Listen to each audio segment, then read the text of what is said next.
Anil, Bobby, and Chintu jointly invest in a business and agree to share overall profit in proposition to their investments. Okay.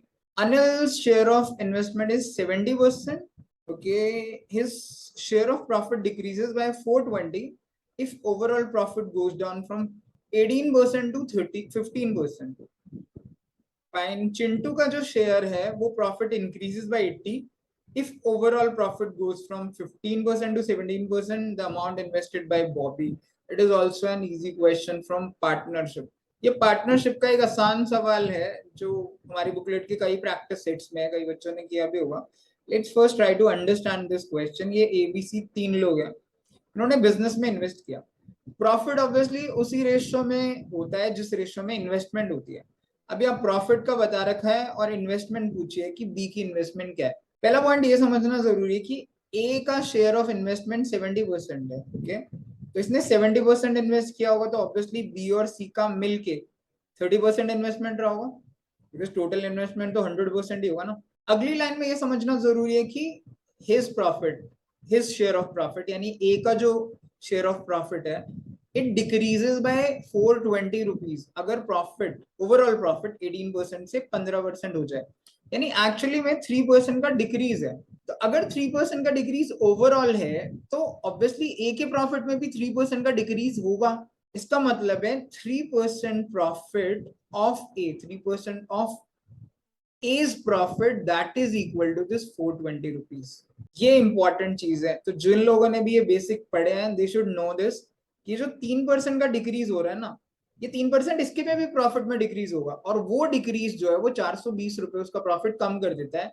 इसका मतलब ए का जो profit है उसका 3% is 420. इससे हम निकाल सकते हैं 3 into A by 100 that is equal to 420. Directly भी निकाल सकते हैं. इससे हमारा ए का प्रॉफिट आता है, ये इससे कट जाएगा 140. ए का प्रॉफिट आ जाएगा 14,000. ए का प्रॉफिट 14,000 होगा. इसका मतलब है, और ये 70% है राइट, तो 30% कितना होगा 6,000.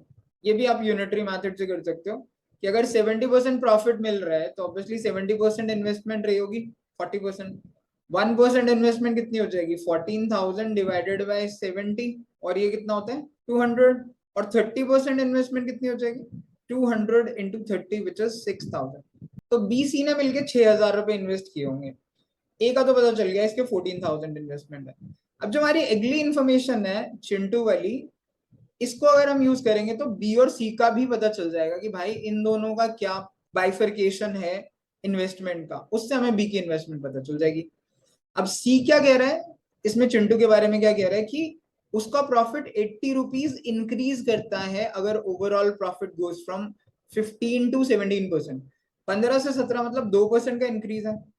तो ऑब्वियसली चिंटू का प्रॉफिट भी 2% इंक्रीज कर रहा होगा, यानी 2% ऑफ चिंटू का profit that is equal to this 80 रुपए राइट. इसका मतलब इसी रेशियो में इसका इन्वेस्टमेंट भी होगा, यानी 2 इंटू चिंटू का प्रॉफिट डिवाइडेड बाय 100 इज 80. इससे अगर निकालू तो ये 40 पे घटेगा, इससे CP that will be equal to 4,000. तो जो पी का आएगा वो 4,000 आएगा इन्वेस्टमेंट, सी का सॉरी, बिकॉज ये जो प्रॉफिट है ये तो बेसिकली इन्वेस्टमेंट पर ही है ना. तो 4,000 इसका इन्वेस्टमेंट होगा और टोटल 6,000 है, तो ऑब्वियसली बी का इन्वेस्टमेंट 2,000 ही होगा. That will be our answer which is option number C. तो बी का इन्वेस्टमेंट इज 2,000. तो एक बहुत स्टैंडर्ड सिंपल क्वेश्चन है पार्टनरशिप का जिसमें बताया गया कि ए ने 70% इन्वेस्ट किया तो ऑब्वियसली बाकी दोनों ने 30% किया होगा. एक इंफॉर्मेशन थी जिसके बेसिस पे 3% अगर कम हो रहा है प्रॉफिट तो ए को 420 रुपए का लॉस हो रहा है. उससे हम निकाल सकते थे कि ए का इन्वेस्टमेंट जो रहा होगा वो 14,000 के करीब रहा होगा, मतलब एग्जैक्टली 14,000 रहा होगा. इसका मतलब बाकी दोनों का 6,000 रहा होगा. अब सेम इंफॉर्मेशन सी के लिए गिवन थी तो सी की भी हमने इन्वेस्टमेंट निकाल ली, क्योंकि 2,000 ऑफ उसकी, ये प्रॉफिट गलत लिख दिया है, इन्वेस्टमेंट है बेसिकली. उसकी 2% ऑफ इन्वेस्टमेंट 80 है तो उसकी इन्वेस्टमेंट जो है बेसिकली वो 4,000 है, तो ये इन्वेस्टमेंट 2,000 होगी. That will be our answer.